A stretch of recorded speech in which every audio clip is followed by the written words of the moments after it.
छ कि छैन छ भने देखाउनु पर्यो। तपाईँले मलाई तपाईँले प्रमुखसँग जति अकाउन्टेबल हुनुहुन्छ उपप्रमुखसँग पनि अकाउन्टेबल हुनुहुन्छ। त्यस्तो हो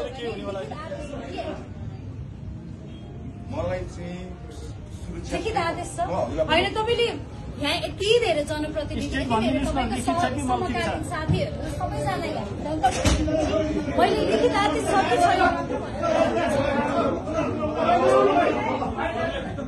लिखित आदेश छैन भन्ने छैन।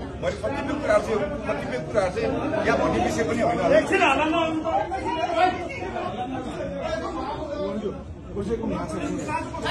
आदेश यदि दिने हो भने लिखित आदेश हुनु पर्यो कि त मौखिक आदेश हो भने पनि आफू आएर भन्नुपर्छ होला। अब यहाँ त फेरि यो ढोका खोल्ने बित्तिकै फेरि भिडन्त हुन्छ कि हुँदैन? अब त्यो भिडन्त फेरि बनाउने कि नबनाउने? भिडन्त नगर्ने हो भने त व्यवस्थापन त गर्नु पर्यो।